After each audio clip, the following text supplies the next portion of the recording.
everybody, welcome to another video of vintage TV and radio stuff. Today we're delving into the world of 8-track tape. Remember those 8-tracks? Well, today I'm going to give you a chance to take a look at this very colorful object. It's the Panasonic RS-833S Swiss Cheese 8-track player in candy apple red. Made by Panasonic back when they were made in Japan back in the 80s. That's the estimated date of production for this, or year of production, around the 80s. It had one sole purpose basically, and that is to play your 8-track tapes. In the front you see the Swiss cheese effect here and the colorful plastic case. These 8-track players came in at least 3 colors: white, yellow, and red. Couldn't find too many other photographs of other colors of this particular model. And as you can see on the front, it just has the program indicator. 8-track tapes had 4 different programs on each tape. And I'm not going to delve into the history of the 8-track tape. You can find much more informative videos on that on YouTube elsewhere. I'm just going to go through the basics of this and find out if it actually even works. As you can probably tell, it is a little dirty. Found this at a consignment place here in town, so it must have been sitting in someone's attic or basement or barn or something for a long time. And this is after I cleaned it a little bit, so I don't usually take a lot of time to clean these things. I prefer to have the original patina, if you will, on the plastic, but yeah, this must have been lying around for quite a while. So this is basically all you really see in front. So let's take a look at the top here. This has a left and right channel volume control, which is rather interesting. So you could listen to one channel at a time if you wanted to by just turning the volume down on one or the other. Your program selector. And then the basic explanation. It's a stereo 8-track stereo player, automatic program change. However, you could use the program selector button in the middle to make that program switch if you liked. On the right side, this is where you put your 8-track tape in. And then here on the back you've got the details on the model number, etc. And there's room for some batteries. I'm pretty sure these are C cells, maybe? Yeah. Let's see here. Yep, it looks like you have room for 6 C size batteries to play the player portably. And then on the side you've got other power supply options with which to power your 8-track player.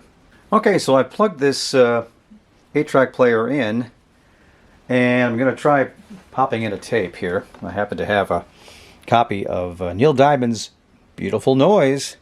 How exciting, huh? With a lot of great songs on it. And cost me 99 cents at a thrift store in Houghton, Hancock, Michigan.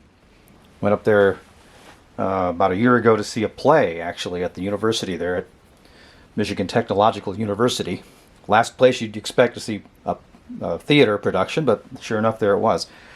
And there were a whole bunch of 8-track tapes there, and I picked out a couple that had decent pads on them. I don't know if you can see very well there, but this particular one has a nice pad. Most of the 8-tracks that I saw had no pads whatsoever, or they were all smooshed up, because it's basically just foam rubber, basically. And this 8-track tape, which was eaten by this machine, by the way, Diana Ross's Greatest Hits, at one point owned by Carol something. I don't know if you can read that right there. That had a nice pad on it too, actually. Yeah, those are almost hardly ever used, probably. Unfortunately, this thing ate it up. And it was a big waste of my 99 cents. Yeah. So anyway, put that over there. We'll take a chance on Neil Diamond's Beautiful Noise, though, surviving here. I'll just pop it right in here and see what happens. Get in there, you. And...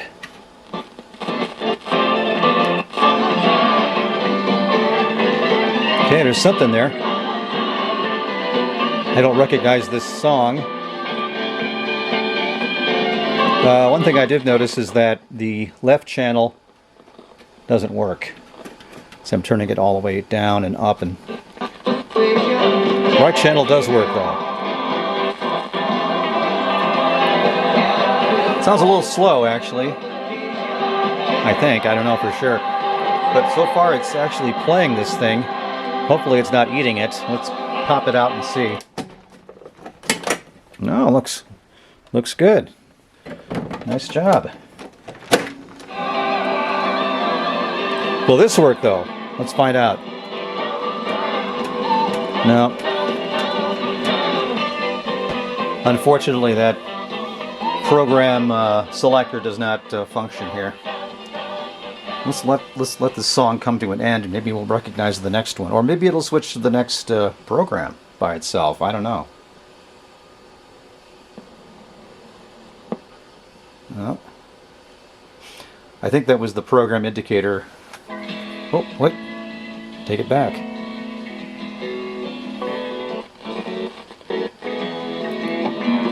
Well, I'm not going to play much of this. YouTube might say, hey, wait, that's copyright infringement. So, pull the plug on this. But as you can see, it worked at least in the right channel, which surprises me a little bit. What I'll do now is take the top off, or the front off, I should say, and I'll lay it down and you can take a look at some of the innards here. Okay, here is the inside of the 8-track player. Two little speakers. I thought the speakers might be a little bit bigger than that, but they're not. They're only maybe, what, 2.5 inch, 3-inch speakers. Here is where the indicator shows through the lens here in the top. You just put that over the top, you see the one is right, oops, the one is right there.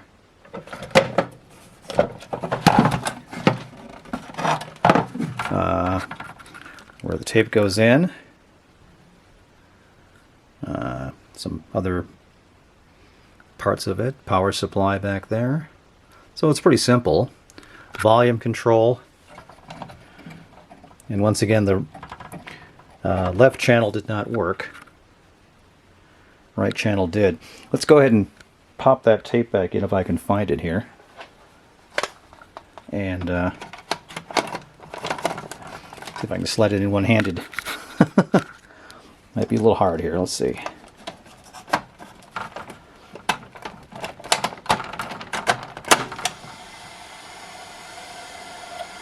Okay, now it's not making any noise. I think I've turned the volume down. There we go. So once again, this does not work.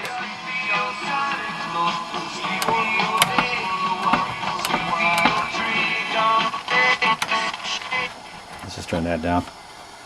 Yeah, so nothing works with that. I'm sure maybe if you wanted to play around with it, you could make it work, but I'm not inclined to do that. I just collect these things. So anyway, that's what we've got for you today. It's the Panasonic RS-833S Swiss Cheese 8-track player in candy apple red.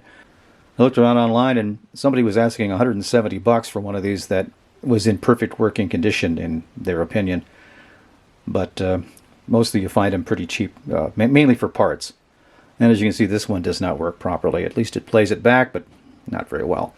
All right, that's our video for today. If you have any comments, leave them below. Like the video, subscribe to the channel, and we'll have more vintage TV and radio stuff down the road. Thanks for watching.